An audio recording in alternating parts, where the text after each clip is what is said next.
Hi, this is Rob Seeman, and today on Whole Earth Radio, Season 2, Episode 8, I'm going to be talking to two phenomenal rock stars in the natural products industry. These guys bring a lot of insights to the table. They've been working in this industry on a lot of different fronts and also looking at our industry from a consumer point of view and how it matters to the individual person, why it matters, what products they buy and where they buy them. There's so much to talk about. You guys are really movers and shakers in natural products. So thanks to you both for being here. Let me introduce, first of all, Micah Corrigan, who is from BALIVE Nutrition, the health food store in the Green Bay area. They have three great locations. He's also the founder of Great Naturally, an up and coming new electrolyte product made with real food, and actually have a number of products now. They're really moving out with new stuff all the time, and we'll get into that. But then I also wanted to introduce Billy Jones from Save Naturally, which is a really innovative saving system for consumers in brick and mortar health food stores. So you'll notice in this conversation, we're not talking about e-commerce. We're talking about the real health food stores and why they matter. So guys, thank you so much for being here on Whole Earth Radio. Thanks for having us on. Thanks for having me. Appreciate it, Rob. Yeah, thanks so much. There's so much to talk about here. I know we're all passionate about the health food stores and the natural products industry. Guys, let's just set it off. And why does it matter that people shop in natural products stores that are independently owned, that are part of their community? Why is that important, do you think? Sure. I mean, I'll just I'll just jump right on this one. So, um, you can buy basically anything and everything to a certain extent online. And so the health food stores and the way that, I'm talking for myself, the way that we see it is that we are vetting the products for safety, for efficacy, for potency. Whereas it's very easy to make a product nowadays and in a garage, and you don't know if they're following the right regulations, the right protocols. It could be, grass clippings. If you Google this, you can see, different lawsuits out there of, supplement brands that have been doing this. So we see ourselves as sort of a frontline defense for the natural products industry, vetting for these products, making sure we're only carrying the highest quality. So we're also, we also have a curated selection. So, you can buy, let's just say, a trillion different varieties of products. So why we carry these specific products, within our confined space is important. It's an important question to answer. And I think as customers come into the store, they see our selection of fish oils or they see our selection of multivitamins. And that also creates a discussion of like, oh, out of all the multivitamins, why are we carrying these? Out of all the fish oils, why are we carrying these?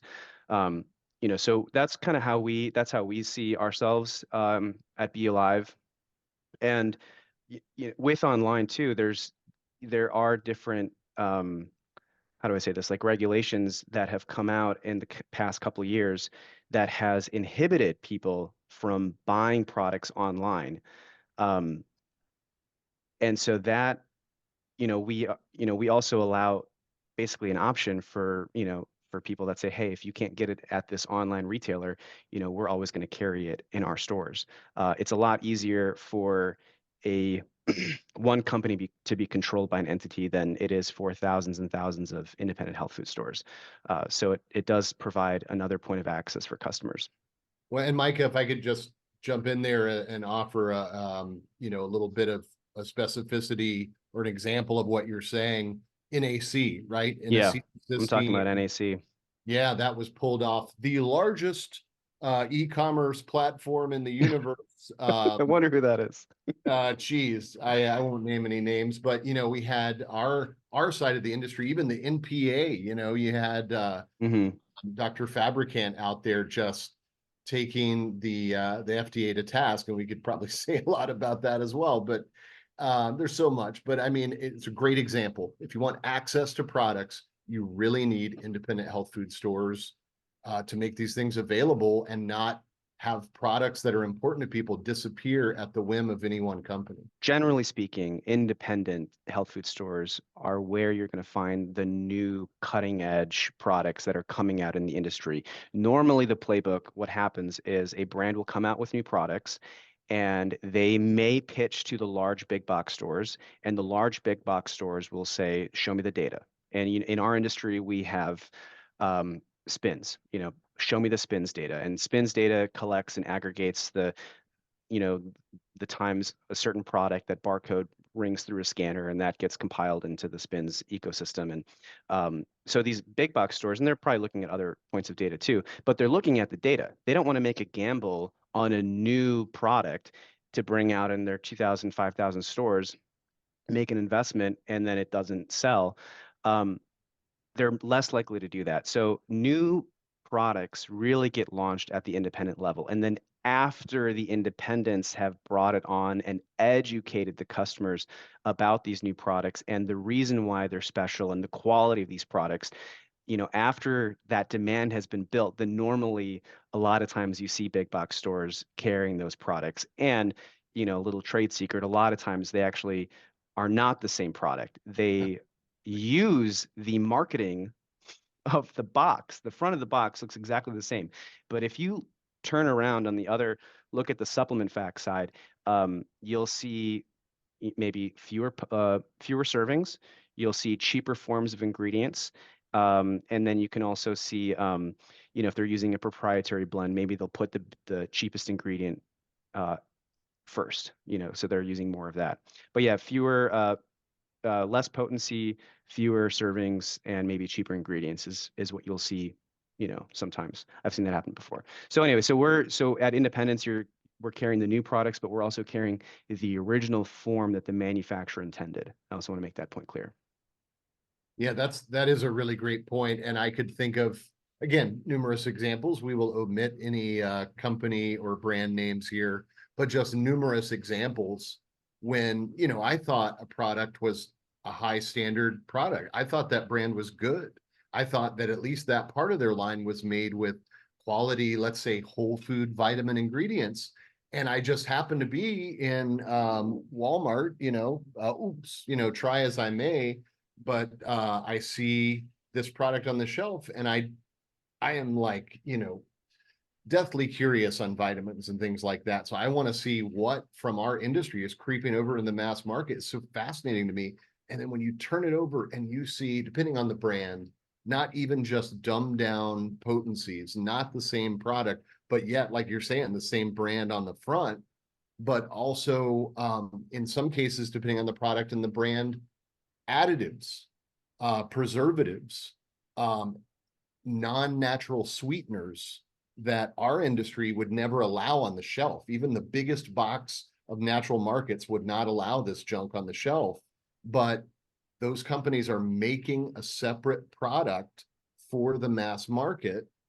And it's really crazy to me to think that it should be illegal because, while it is, it's a buyer beware society. I mean, clearly people are being fooled.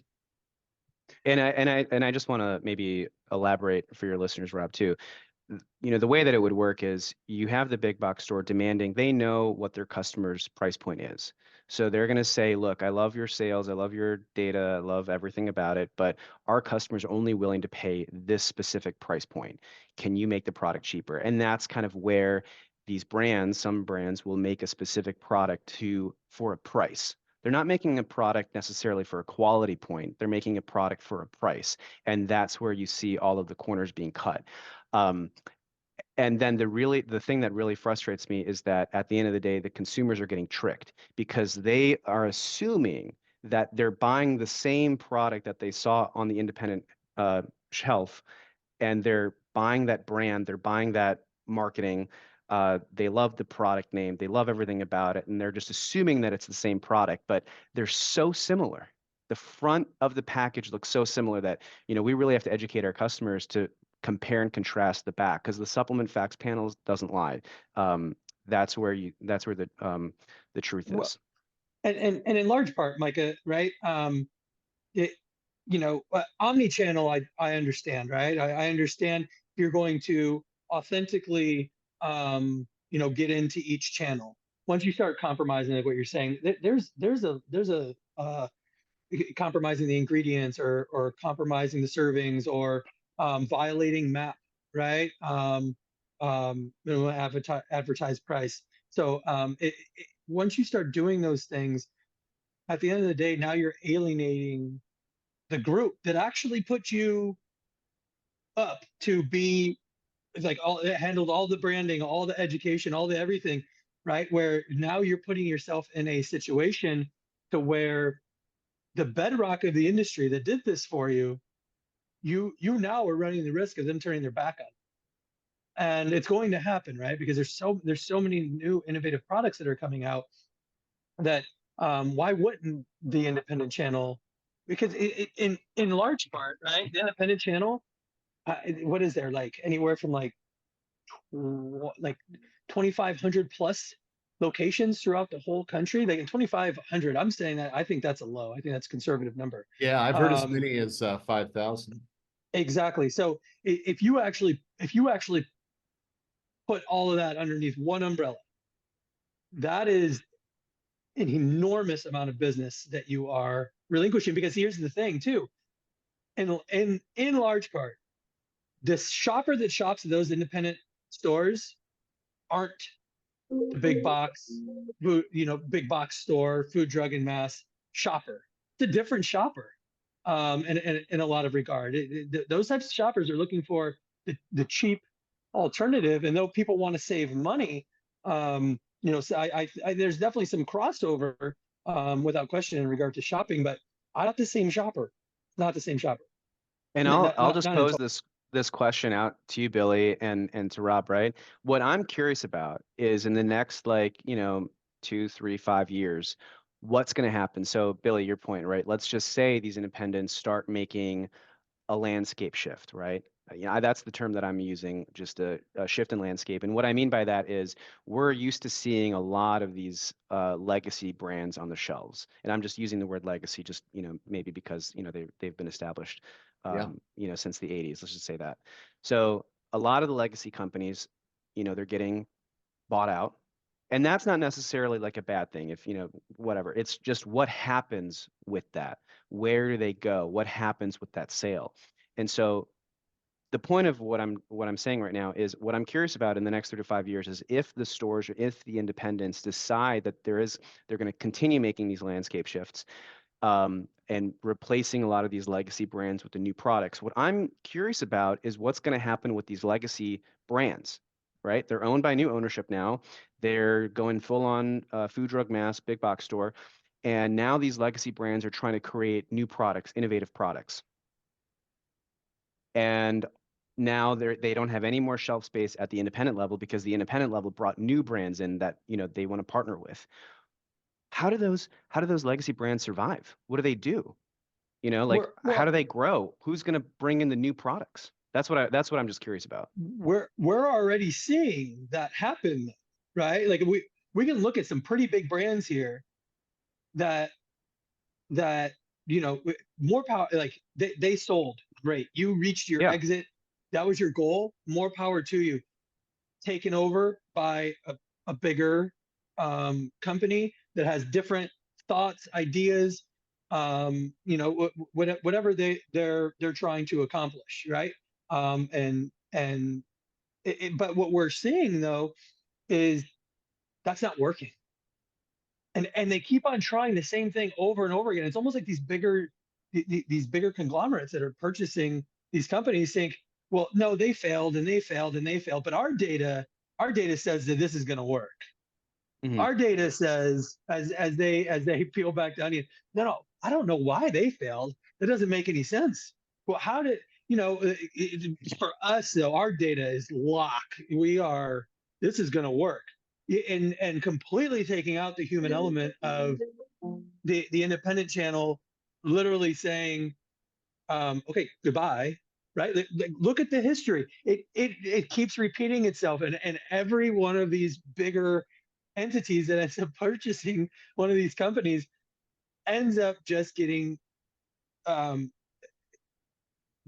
almost destroyed. in a lot of regard. It ends up not working out. And I think, Micah, could you attest to that? Like looking around and seeing this, like Yeah, I mean, that method's not working. I don't necessarily want to use names, but if if you Google the largest cleaning company and they own you know, a very popular probiotic brand, they that was their go-to is they went big box store and a lot of little details with that, but it didn't work out in the end. And if you Google it, they're trying to sell their VMS line, vitamin mineral supplement product line, because it posed a loss. And so why did it pose a loss? Right? Those customers that were shopping in those stores, there wasn't any education. There wasn't any motivation or drive to buy like a premium product. And so yeah, I'm just curious, like, is the end goal to have a product sell, and then when it gets purchased by a conglomerate, is the end goal to adulterate the product to a certain extent that it becomes ubiquitous to, like, the number one pain reliever that's sold in every big box store, right? Or the number one toothpaste, or some sort of like commodity like that, the kings of commodities that we're all familiar with. Is that the end goal, is to create a product like that? Because we have tons of supplements out there in the industry, but there can only be, that one main commodity that's in like every cupboard in America. And I feel like that's not to me, that's not the proper goal, right? Because now that's a completely separate goal. You should just make that product for that issue. Don't try to create, or don't try to adulterate or pervert this brand and this product that's been built over the last like 5, 10, 15 years into something that it's not. It's always been high quality. It's always been helping people in this certain way, made with good ingredients. Don't try to make it something that it's not. But these people get so, I'm saying, these people, but like these, the people at the top are making these decisions based on like data here, data there, and they think it's going to sell. But we've seen time and again from, like you said, from that example, Billy, I don't know, it doesn't work. I don't know Well, what else and to here's say. the I thing. don't see it working. It works because it works with a lot of their other products, right? Yeah. But those products have been, uh, they've been sold in those stores for so long, Yeah. right? The conventional side, right? Not the natural side, the conventional side. And they've been sold so long, and it's just, no, it's a set it and forget it, right? Like you're just shipping every single time. You're shipping the same amount, whether it be the biggest chip company, whether it be the biggest soft drink company, whether it be the biggest sports drink company, whatever the case may be, right? And they think that, oh, this is going to do the same thing because it's a household name. It's a household name. So now we can go do the same thing, only care about the volume, how much volume is being ordered, how much volume is being ordered, how much volume is being ordered. And then it ends up being, some of these companies that actually got purchased, also, some of them, the owners bought their company back. Mm-hmm. That's crazy. And the fact that you bought it back, you didn't buy it back at a premium. You bought it back at a discount. And some of these products are impulse grocery purchase, like brands also, they had to purchase it back. So that's the part that's mind blowing to me. Kind of looking at this landscape, it's like, no, it's not working. But what's it going to take for those individuals to understand? And I say individuals, but whoever is making those decisions at the top, and it's all about data at the end of the day, do they not realize that it isn't the same market, it isn't the same shopper, it isn't the same buy, it's just not the same. Well, and I think this is a perfect, segue or back to talking about why the health food store matters versus the brands. The health food stores have been the gatekeepers that built up these brands. And the health food stores, the independent stores, are the ones that would say, well, wait a minute, does this product have, these artificial ingredients? Is your DL alpha? The owners of health food stores may not have had biochemistry backgrounds, but they were historically sticklers on, wait a minute, I want to make sure these are clean products. And the consumer may not necessarily make that connection, but it's happening behind the scenes where they won't just put any old insert the name garbage brand on their shelves. The stores were the protectors of a clean shelf, you know, and having a clean store, in meaning that they are really good products, and not just products you could sell and make a buck on, right? So that was happening for the longest time. In this new market, I think there's so much chaos, and a lot of it stems from e-com. One thing I would say about the legacy brands, just to finish that kind of conversation there, the third example, I think, of acquisition. Yeah, selling out is not always inherently bad. Sometimes, you know, you got nobody to, and the family wants to take over your business, you sell it to somebody. Maybe that's a big company. I don't think that's inherently bad and wrong, but there's so many bad examples in our industry of brands that have been killed by an acquisition strategy. Yeah, let's get this legacy brand on board. And then they don't know what to do with it. Maybe they bought too many legacy brands, and maybe they start playing around. We'll roll this product into that brand. And then eventually somebody comes in with a total, head chopper kind of mentality. And they go, you know what? We're just going to sell the top 100 products, everything else. Psh. And that's when you get into the real life applications of these things. Let's say that brand, that's acquired, they're killing all but the top 100 products. What about those other 900 products that were daily use products for consumers? And there may not be an analog, there may not be a product to pivot to. Let's say I was taking, I don't know, let's just pick something, chewable DGL, deglycerinated licorice, right? Oh my gosh, DGL. That's why we use You had to pick you had to pick the toughest word. I'll edit that. No, I won't. It's chewable DGL. It's just something it's really good for the gut, right? Okay. And if there's one main company that makes that, and they stop making it because they've been acquired, and the worst case scenario being just an entire brand wiped out. And I can think of, I know you got, Mike, I know you're with me. There's multiple examples of whole product lines wiped out because of this acquisition phenomenon. And who really suffers? I think it's the customers. That maybe these are niche products. Maybe it doesn't reach the masses or the numbers that they need to see, to make the capitalist machine work at its optimum level. But our industry was built on trying to help people. And I think that's the niche part of it that is just getting lost. If you keep, I'll use a brand name here because it's a positive correlation. If you keep the boron blue tubes in your store, if you, or there's some other good, who's the up and coming, Alois. Alois. Yes. Great. A vegan option now, finally, on the homeopathic taps. Really nice. Yeah. That's a great example. You want to offer a broad selection. They're little tiny tubes. You can afford to give some shelf space, and maybe you don't sell 100 bottles of caliphosphoricum or whatever it is per year, right? But it's a service. It's a service to people based on their needs, and it being a niche industry. That's the kind of thing I think of as just completely, like, if we get rid of the independents by intention or just by not supporting them, what will happen to homeopathy? I mean, that's just one example. What is happening outside of certain markets to individual herbs? The availability of tinctures and things like that, which are just like these core staples. And we see, I see it in different parts of the country where I don't know where you would go for some of those things. Yeah. Well, and here's the thing, right? And I feel like this is the conversation that needs to hit the masses.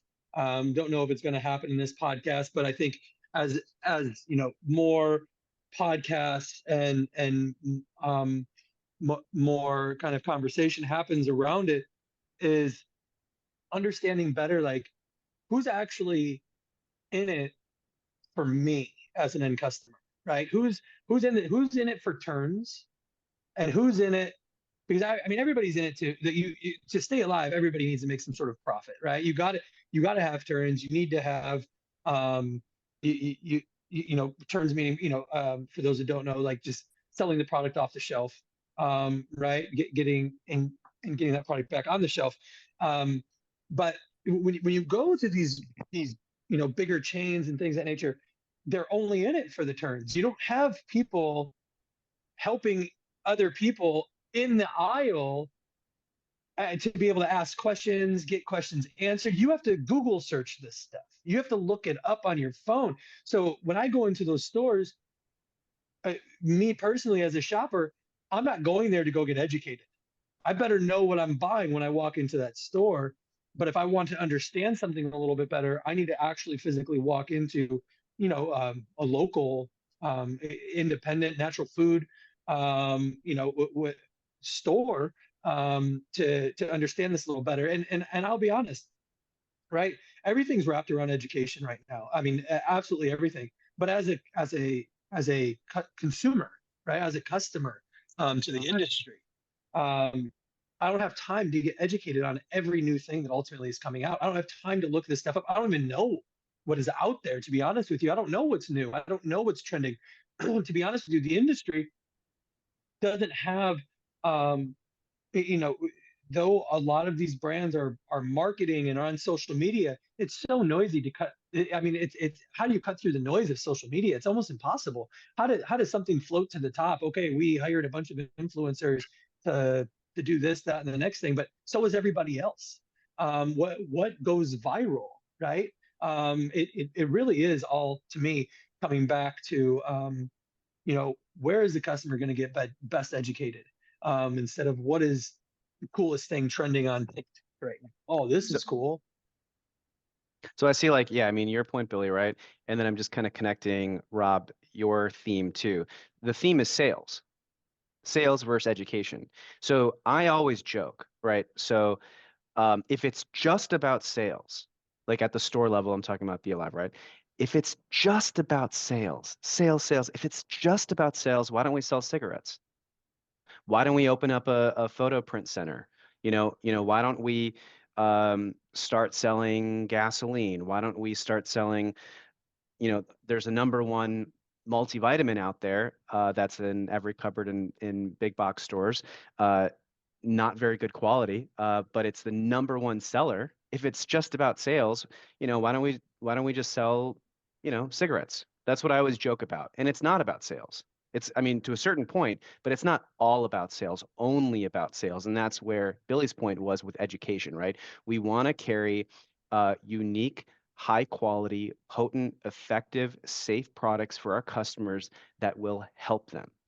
That's like the main point. And then we want to hire educated employees, staff members to really make sure that they know they're talking to the customer, they're learning about their issues, and they're really helping them find the right products to help them with that specific issue that they're dealing with, not just selling something. And we've hired people that came from different backgrounds, in the supplement industry. I'm not going to say names, where it was just sales focused. And it was just meeting, oh, I got to sell this, because then I can make this commission.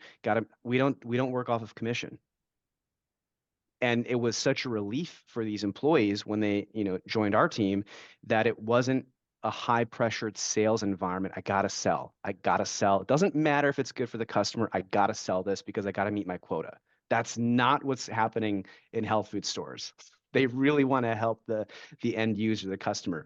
If it's just about sales, I mean, we could, make a really bad, crappy product and market it and hire someone with all the right magic words and then just put grass clippings in there and, make a 800% profit margin. And then Well, it wouldn't make any effect to people. It would just be about sales. and honestly, back to your point, Micah, in regard to that, you know how easy it would be for a product manufacturer if that's what it was about. If that was the end goal and it was just about sales, you understand what the independent industry could ultimately do, because you guys are influencers at the end of the day. Like, how many loyalty members does BeAlive have? Oh, I mean, I don't want to say it on this podcast. But you have thousands. That's my Yeah. point. Yeah. Thousands, right? You have thousands. And so you guys are an influencer at the end of the day. That's my only point, right? You guys are an influencer to all these end customers, independents across the country. Think about the millions. You have thousands in your 3-store chain in Green Bay. Now multiply that across 5,000 independent stores. And Like and that's I gotta relate Go that to something it's a great point. You know, I had a podcast interview not too long ago with Dan Chapman, who is the owner of Red Remedies and also Sunrise Health Foods. So kind of a parallel conversation here, except that Dan, his family started their store, you know, and Mike, I remember your parents definitely running BALIVE, you know, dating myself here, but going back quite some time. Dan's family started, I believe it was like 1960. I'm sorry, I don't have the number off the top of my head, but it was definitely in the 60s. circa 1960 something. Okay. Right. And you know, going that far back, I mean, I think he's seen a de-evolution, you know, of the products. And we were just talking about sugar in breakfast cereals and how the industry, as hardcore as everybody is, was not able to stem the tide of sugar in breakfast cereals. If you went into a health food store in 1978, or even really when I got in the industry in the mid 90s, there was less. There was more like, no, these are healthy cereals. Okay, they're not loaded with sugar. This is just breakfast cereal. You could apply this. Look at gummies. Look at the prevalence of gummies as a supplement. Okay, I mean, we used to just really turn up our nose at those in general because, you know, guys, it's really just candy. It's really just sugar. Okay, maybe it's organic sugar, but this is vitamin candy and it's low potency, yada yada. Name your objections to gummies. And at some point, I think it becomes, can we really stem the tide? Can we fight a social trend, or do we wind up trying to meet in the middle? And I think that's what those of us who really care, which is most of us I know in this industry, we really care about the standards for people's health. We keep fighting and pushing and fighting the good fight, but you have to accept some compromises in the marketplace. And it's just interesting to me. I wonder what the end game is here, you know, where, to your point, you're saying what the independents could do, you know, if they really wanted to lower their quality standards, could be disastrous for the entire industry. And I think about these stores like, you know, independent health food stores everywhere, upholding these standards and having to, I don't want to say lower them, but I'm going to say just meet people where they are, meet the demand. If you have a 0 sugar cereal on your shelf and nobody's buying it, you know, you have some economic realities here. You can't keep stocking products people do not buy. You're spoiling them out. You're spoiling them out. I've got to find some products that meet my store's mission that I can still turn some bottles of, because that's how the thing works. And I think that to me might be the most important part of all of this, is to keep this discussion going, because I know the conversations all of us in this industry have where we know what the good products are, and you see things that are sort of not as good, but maybe it's what people want. And, you know, trying to find a multivitamin for me that has any kind of potency in it. It's just, and that's been a problem ongoing, you know, for a long time, because I want my kids to have a decent amount of B vitamins when they take you know, a multivitamin. And I'm sorry, I don't think 2 milligrams is a therapeutic dose, or 500 micrograms, you know. And so I'm kind of ranting here, guys, but you know, I really think it's so important that the independent health food stores survive to uphold these standards, but also that we work within the industry to reaffirm what those standards are. Yeah, and I just want to, I'll just give you a quick anecdote here too, because I was talking with a newer, they're not new, they've been in the industry for a while. They're a supplement company, different brand, and they started another brand for the health food stores. But you know, I was talking with him, and you know, he mentioned, look, if the owner just wanted to make money, If the owner just wanted to make money, he'd make a gummy. Pump it full of sugar, lower the potencies, boom. Now you have like a 70, 80, 90% gross profit margin product. Make the price point $5, $6. You're not giving consumers anything of value at that point. It's just Flintstone sugar in a vitamins. bottle, and then sell it to big box stores. You could make a ton of money. Boom. Playbook right there. There you go. And he told me the owner would never do that because it's the mission, of creating high quality products. And so at BALIVE, I mean, we also have like a personal interest and investment in like helping grow these newer brands that aren't getting bought out by conglomerates, that want to stay hold of the, true to these values, true to quality. We are really trying to like make sure that they have like good shelf space, they're eye level, our employees are educated on them. These are brands that the stores also need to do their part in really growing these brands. And that's what we're doing at BALIVE, is like we're taking these new brands that are coming out there and we're trying to help them grow. Yeah, they may not be like the number one seller on turns, but at the end of the day, it's not only about sales at BALIVE. And I think that's the key reality too. It's we want to help these new brands grow that are staying true to quality. So Micah, let me propose this question to you, right? Because because somebody selling their brand, right? There's not even somebody, but just the group, right? There's a lot of people that win off of a sale of a company, right? You have people that may have been part of that company for a really long time, that they have equity, right, that they're getting out of it. What are they going to do with that, right? Are they going to hire are they going to start their own thing? Are they going to hire other things, right? Like equity at the end of the day, and selling a company really helps keep not only the economy go, but flourish, to be honest with you. Building the next thing, other people, being able to make money off of it, but being able to employ other people based off of that. But the thing that I'm hearing though, right? So that to me isn't necessarily, it isn't the issue. It's what you said earlier. What happens afterward? Like, Yeah. are these brands, right? Like, so here's the thing. Would you have an issue with a brand maintaining, right? Like, or selling in all the channels, omni-channel, right? Like if you could sell online, you could sell DTC, you could sell in independence, right? Independence being a big one, right? And sorry, maybe I switched my finger here so that one doesn't go up. But is the data, right? Like it ends up coming down. The independent level, let's be honest with you, they don't support a lot of this stuff with data. And so can you guys hear me okay? My earbuds just decided on. Oh, you know what? hear you. Actually, I think got a little clearer there. It actually. Oh, okay. So it's all about the data, right? And at the independent level, there isn't much data. You have order history. You see things based on like, oh, they purchased from me. They purchased before, but they don't have any insights. They don't know like, oh, this product's moving better than this product, and Spins does a pretty good job. But at the end of the day, how does it kind of get better? So here's the question that I propose to you, Micah, right? If somebody does sell, if a brand does sell, for example, and they're like, well, why are you going to stop it? Like, okay, they sold. Would you still sell this product? Is like, if they're going into omni-channel, right? But they aren't, okay,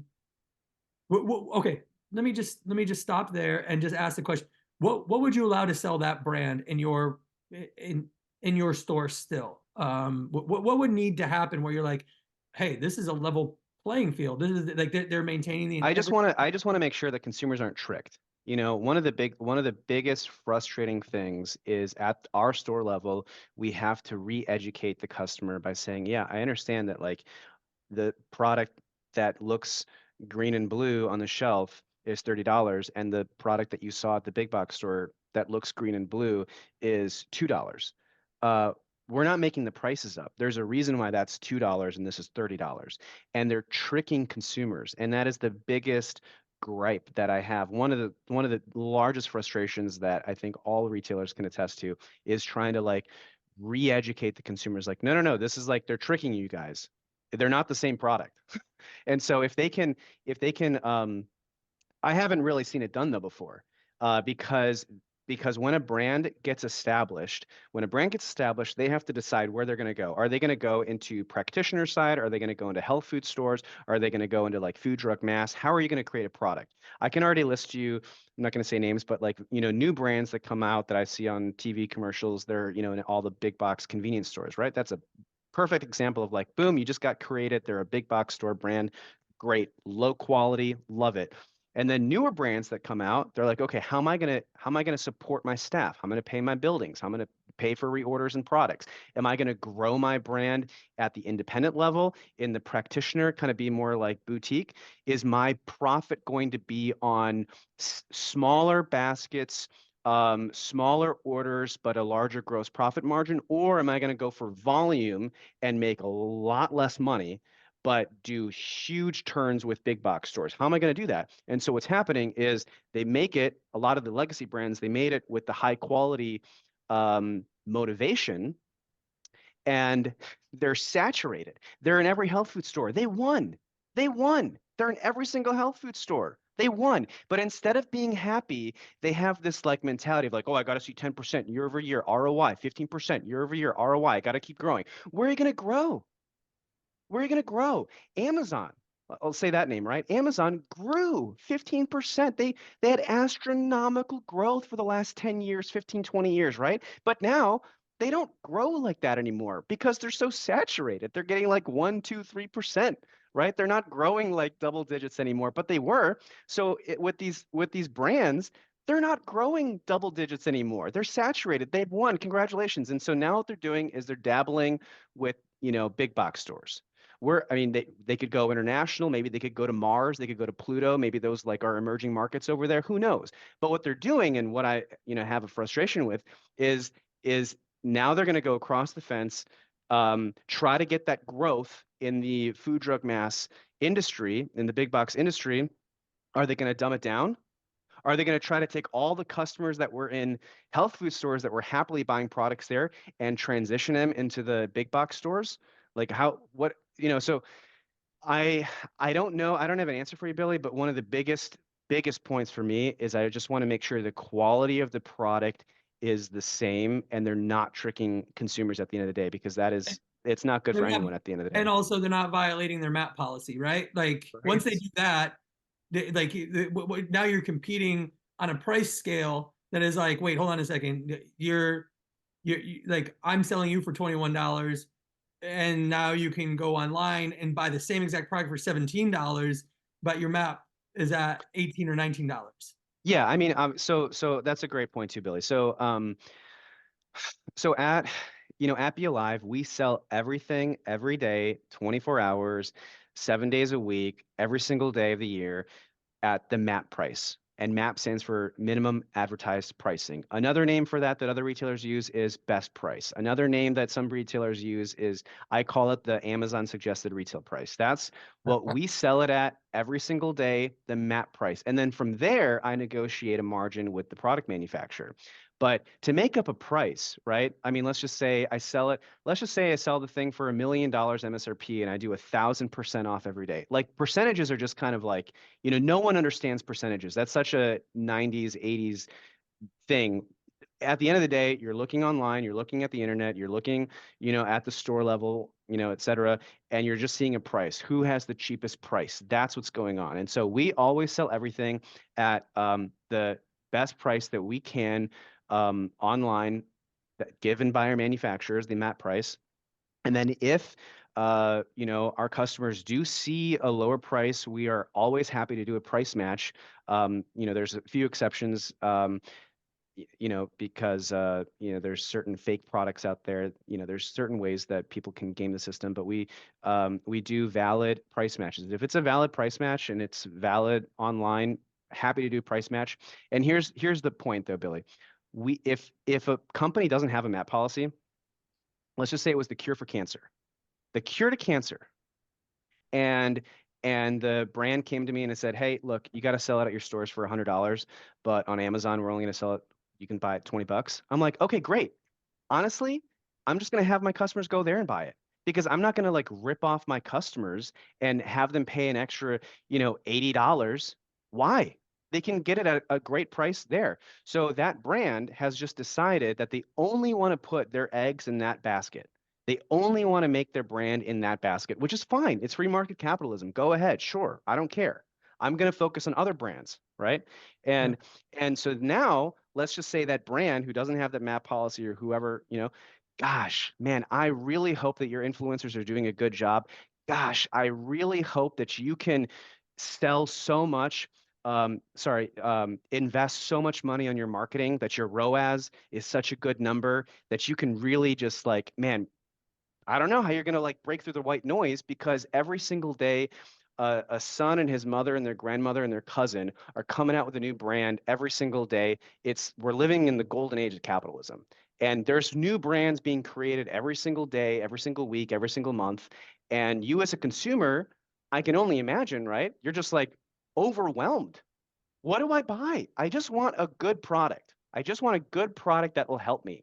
And I don't know if these people are ripping me off. I don't know if these people are creating quality products. I don't know if these people, have the right, they're making it in a facility that's, inspected for, all these kind of other things too. Yeah, third-party testing, right?